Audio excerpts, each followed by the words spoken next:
आखिर आजकल के चिप्स या कई और पैकेट्स में हवा इतनी कम क्यों आने लगी है? एप्पल का ऐसा कौन सा सीक्रेट प्रोडक्ट है जो कि लिटरली एक टोयोटा फॉर्च्यूनर से भी ज्यादा महंगा है? और क्यों हमारे घर में जो एसी है उसका टेम्परेचर 16 डिग्री के नीचे आखिर क्यों नहीं जाता? आज आपको ऐसे ही चीजों का जवाब मिलेगा। ये कौन सा जानवर है जिसके नाम को एक प्लेन ने दिया है, और कैसे बस एक मॉर्निंग वॉक पे जाके आप भी 10 करोड़ रुपए जीत सकते हो? वो कैसे, इस वीडियो में पता चलेगा, तो इस वीडियो को एंड तक देखना। और अभी तक चैनल को सब्सक्राइब नहीं किया तो सब्सक्राइब करके बेल आइकन जरूर दबा देना। नंबर 15, आपको इस पोस्ट में जो डॉग दिख रहा है वो बिल्कुल नॉर्मल लगता होगा, लेकिन असल में इस डॉग को हाइड्रोसिफेलिस जैसी बहुत सीरियस बीमारी थी, जिसमें उसके ब्रेन का लगभग 95% हिस्सा सिर्फ फ्लूइड से भरा हुआ था। लेकिन इतनी बड़ी मेडिकल कंडीशन के बावजूद ये डॉग आराम से चलता और अपने मालिक के साथ खेलता भी है। जबकि डॉक्टर्स के अकॉर्डिंग इस कंडीशन में अक्सर डॉग्स ठीक से चल भी नहीं पाते और उनकी डेथ भी 2 से 3 साल में ही हो जाती है। लेकिन ये डॉग 12 साल तक जिंदा रहा, और हैरानी की बात यह है कि इसके पपीज भी हुए थे।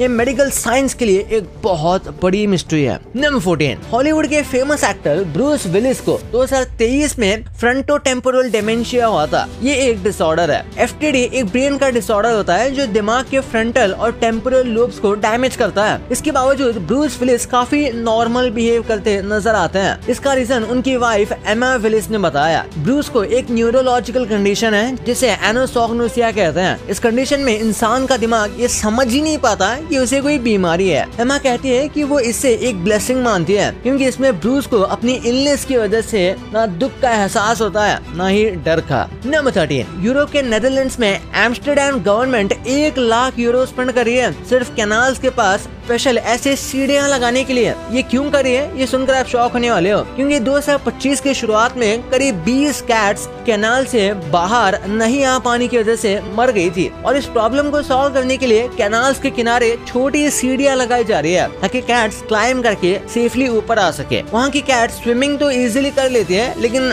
ऐसी स्टीप वॉल्स की वजह से ज्यादा हाइट तक जंप नहीं कर पाती। इसी वजह से ये इनिशिएटिव स्टार्ट किया गया है। नंबर 12, शकील ओनील अमेरिका के एक बहुत ही फेमस बास्केटबॉल प्लेयर है जो 4 बार NBA चैंपियन रह चुके हैं। हाल ही में उन्होंने एक 39 इंच की मैसिव जापानीज यामाबुकी कोई फिश खरीदी है जो साइज और वेट में नॉर्मल फिश से काफी ज्यादा बड़ी है। और शकीले ने इस फिश का नाम भी अपने ही नाम से इंस्पायर रखा है, शैक कोई ओनील। ये फिश काफी एक्सपेंसिव है और जापानीज कोई फिश कलेक्टर्स के बीच बहुत फेमस है। नंबर 11, आप जो इमेज स्क्रीन पे देख रहे हो ये इंटरनेट पर काफी वायरल हो रहा है। इस फोटो में जो आदमी है उसका नाम है रिस्ते चकाउस्की। वो एक जू कीपर था जो जू में लगभग 12 साल से काम कर रहा था। इस दौरान उसकी दोस्ती वहाँ की एक जिराफ से काफी गहरी हो गई थी, लेकिन एक दिन अचानक से रिश्ते की डेथ हो गई। और हैरानी की बात यह है कि उसी दिन उस जिराफ की भी मौत हो गई। कुछ लोग सिर्फ इसे एक कोइंसिडेंस मानते हैं, जबकि कुछ का कहना है कि शायद जिराफ को अपने पसंदीदा दोस्त की मौत का पता चल गया था और इसी ट्रॉमा की वजह से उसकी भी डेथ हो गई। नंबर 10, आप जिस लड़की को इस फोटो में देख रहे हो ये हमारी दुनिया की नेक्स्ट एल्बर्ट आइंस्टाइन बन सकती है। इनका नाम है सबरीना पेटर्स्की। ये एक ब्रिलियंट थ्योरेटिकल फिजिसिस्ट है जिन्होंने 14 साल की उम्र में खुद का एयरक्राफ्ट बनाया था। और इन्होंने MIT में परफेक्ट 5.0 GPA के साथ ग्रेजुएट किया और हार्वर्ड से इन्होंने PhD करके दुनिया के सबसे मुश्किल साइंटिफिक सवालों पर रिसर्च की है। इनके कुछ रिसर्च पेपर्स को खुद स्टीवन हॉकिंग ने भी रेफर किया है। इसलिए हार्वर्ड के कुछ साइंटिस्ट मानते हैं कि शायद ये दुनिया की अगली एल्बर्ट आइंस्टाइन होंगी। नंबर 9, US में एक बुजुर्ग आदमी रोज की तरह अपने रूटीन पर निकला था, लेकिन गलती से दुकान की जगह कैसीनो पहुंच गया। उन्होंने स्लॉट मशीन को वेंडिंग मशीन समझकर उसमें $20 डाल दिए सिर्फ डॉक्टर पेपर खरीदने के लिए। लेकिन ड्रिंक की जगह उन्होंने वही $1.2 मिलियन जीत लिए, जो इंडियन रुपीस में लगभग 10 करोड़ होते हैं। हैरानी की बात ये थी कि ये इतनी बड़ी लॉटरी जीतने के बाद भी उन पर कोई खास असर नहीं हुआ, क्योंकि वो एक आदमी मेंटल कंडीशन से गुजर रहा था जिसमें किसी भी सिचुएशन में उसका कोई स्ट्रॉन्ग इमोशनल रिएक्शन नहीं होता। नंबर 8, मैकडॉनल्ड्स ने 1970 में अपने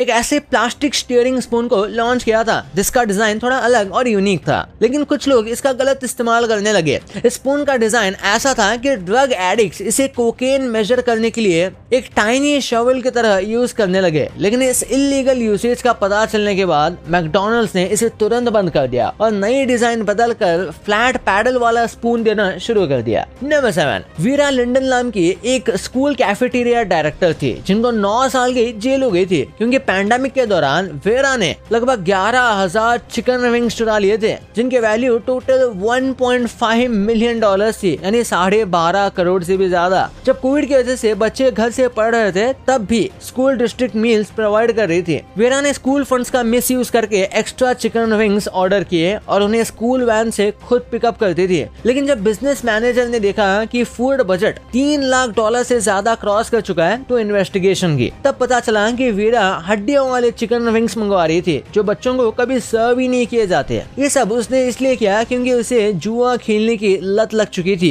जिसके चलते उस पर काफी कर्ज हो गया था। नंबर 6, आप जो ये इमेज देख रहे हो, ये नासा का जून स्पेस क्राफ्ट ने कैप्चर की है। इस इमेज को लेने में नासा ने लगभग 7 साल लगाए और ये जुपिटर की अब तक की सबसे क्लियरेस्ट इमेजेस में से एक है। इसमें जुपिटर के पोल्स के पास एक पावरफुल स्टॉर्म्स क्लियरली दिखते हैं। साथ ही साइंटिस्ट का मानना है कि जुपिटर का कोर सॉलिड नहीं बल्कि फजी है। नंबर 5, आप ये जो कैट देख रहे हो, इस फोटो में इसका नाम क्रॉशिक है और इसका वेट 17 kg है, जो नॉर्मल बिल्ली से 3-4 गुना ज्यादा है। इसकी इतनी ओवर वेट होने की वजह से लोगों ने इसे डाइट कैंप में भेज दिया और ये वहाँ डाइटिंग और एक्सरसाइज से बचने के लिए कैंप से भागने की कोशिश कर रही थी, जिसमें ये कैट एक शू रैक में फंस गई। और जैसे कि आप देख सकते हो कि ये इसकी फोटो थी जो बहुत वायरल हुई। नंबर 4, आप ये जो मैकडॉनल्ड्स देख रहे हो, ये मैकडॉनल्ड्स के सबसे पुराने आउटलेट्स में से एक है, जिसे मैकडॉनल्ड्स ने 1986 में अलास्का के रिमोट आइलैंड एडक में खोला था। इसे खास तौर पर वहाँ पे रहने वाले 6,000 से ज्यादा सोल्जर्स के लिए बनाया गया था। लेकिन कोल्ड वॉर खत्म होने के बाद 1990s में यूएस नेवी ने इस बेस को बंद कर दिया और 1994 तक आते आते वहाँ से लोग रीलोकेट होने लगे और कस्टमर ना होने की वजह से ये मैकडॉनल्ड 1994 में हमेशा के लिए बंद हो गया और आज ये जगह पूरी तरह से फ्रोजन है। रेस्टोरेंट के अंदर अभी भी 1994 के मेन्यू बोर्ड्स और प्राइजेस लगे हुए हैं।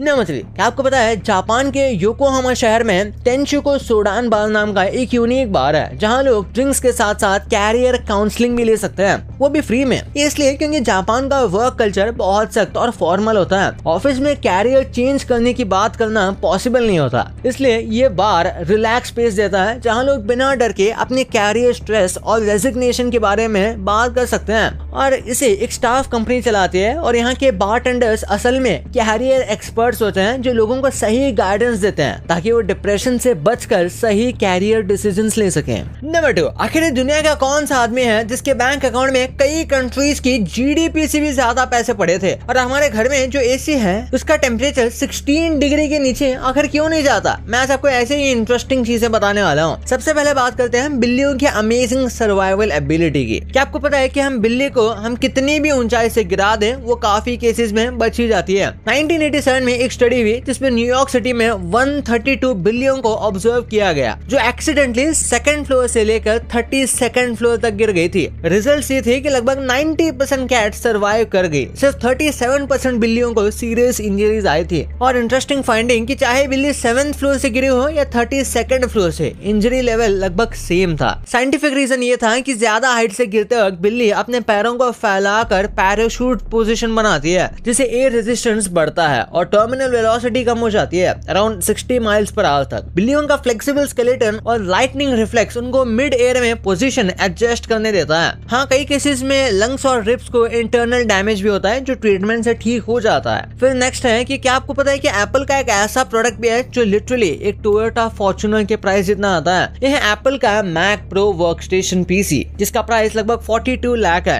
Fully configured. ये कंज्यूमर प्रोडक्ट नहीं है बल्कि प्रोफेशनल प्रोडक्शन टूल है। हैरानी की बात यह है कि इस पीसी के नीचे लगने वाले ऑप्शनल व्हील सिर्फ 70,000 के हैं, लेकिन पीसी की खासियत ये एरोस्पेस ग्रेड स्टील और एल्यूमिनियम से बना है, जो रिसाइक्लेबल है। इसमें मैक्सिमम 1.5 TB रैम और 28 कोर प्रोसेसर्स आ सकते हैं। डिज्नी, पिक्सर और मार्वल इसको 3D animation, 8K video editing और स्पेशल इफेक्ट्स या रेंडरिंग के लिए यूज करते हैं। एक मशीन पर आप simultaneously multiple 8K video stream कर सकते हो। वाओ। इसके बाद आते हैं मुर्गे की स्टेबलाइजेशन एबिलिटी। 2010 में एक एक्सपेरिमेंट हुआ जिसमें एक मुर्गे को हेलमेट पहनाकर उसके ऊपर GoPro कैमरा माउंट किया। रिसर्चर्स ने उसे बाइक पर 230 किलोमीटर की स्पीड से राइड कराई और फिर 15,000 फीट से स्काई डाइविंग भी कराई। जब फुटेज एनालाइज की गई तो वो किसी भी एक्सपेंसिव कैमरा स्टेबलाइजर से ज्यादा स्टेबल और क्लियर थी। बायोलॉजिकल रीजन कि मुर्गे का हेड नेचुरली सुपर स्टेबल होता है क्योंकि उनका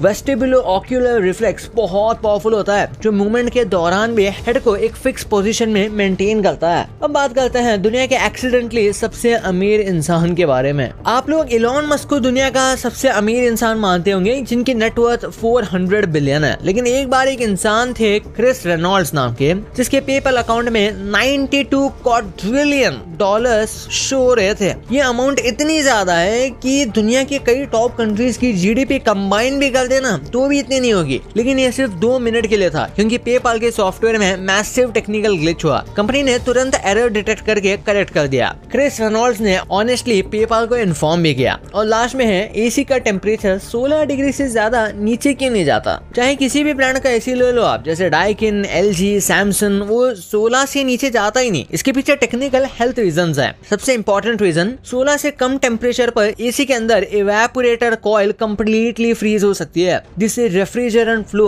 ब्लॉक हो जाता है और एसी कूलिंग बंद हो जाती है। ये कंप्रेसर डैमेज भी कर सकता है जो एक्सपेंसिव रिपेयर मांगता है। सेकंड रीजन है कि ह्यूमन हेल्थ। इतना कम टेम्परेचर बॉडी के लिए हार्मफुल होता है। इससे ज्यादा एक्सपोजर से हाइपोथर्मिया सिम्टम्स जैसे रेस्पिरेटरी प्रॉब्लम्स और इम्यून सिस्टम वीकनिंग भी हो सकती है। WHO के गाइडलाइंस के अकॉर्डिंग इंडोर टेम्परेचर 18 से 24 होना चाहिए, इसलिए मैन्युफैक्चरर्स एसी का मिनिमम लिमिट 16% करते हैं। फैक्ट नंबर 1, आखिर आज के चिप के पैकेट जो है उसमें हवा इतनी कम क्यों आ रही है? पहले बात क्लियर कर लें, चिप्स पैकेट में हवा नहीं बल्कि नाइट्रोजन गैस होती है जो चिप्स को फ्रेश रखती है। नाइट्रोजन कम होने के कई रीजन है। पहला, आज companies advance packaging technology use कर रही है जिसमें मॉडिफाइड एटमॉस्फेयर पैकेजिंग और मल्टी लेयर फिल्म्स का यूज होता है। ये फिल्म्स ऑक्सीजन को कम जाने देती है, मतलब सिर्फ थोड़ी सी ही नाइट्रोजन की जरूरत पड़ती है। सेकंड रीजन है कॉस्ट और एनवायरमेंट। कम गैस से ट्रांसपोर्ट और स्टोरेज का खर्चा कम होता है। ये ट्रक में ज्यादा पैकेट्स फिट होता है और कार्बन फुटप्रिंट रिड्यूस होता है। और थर्ड रीजन FSSAI के स्ट्रिक्ट रूल्स। पहले 70 to 80% नाइट्रोजन गैस भरी जाती थी, अब सिर्फ जरूरी गैस ही भर सकते हैं। फालतू गैस भरना अलाउड नहीं है। चौथा रीजन है कंपटीशन। पैकेजिंग मटेरियल महंगे होते जा रहे हैं इसलिए कंपनीज पैकेट्स को कॉम्पैक्ट बना रही है, इसलिए पैकेट्स पहले से ज्यादा फ्लैट दिखते हैं। भाई ये तो ठीक था, आपको पता चल गया, पर आखिर ये जो प्रोडक्ट्स कुछ साल पहले थे ये आज गायब क्यों होंगे? और आपने बचपन में इन शोज को देखा होगा, लेकिन इनकी एंडिंग्स कितनी दर्दनाक है ये देखकर आप दंग रह जाने वाले हो। और भाई अगर आप भी YouTube पे जाके गाने सुनते हो तो प्लीज अभी रुक जाओ। क्यों बताता हूँ, इस वीडियो में पता चलेगा। तो इस वीडियो को अभी दबाओ, बहुत मस्त है। और अभी तक चैनल को सब्सक्राइब नहीं किया तो सब्सक्राइब करके बेल आइकन जरूर दबा देना। तो मिलते हैं अगले वीडियो में, तब तक के लिए बाय।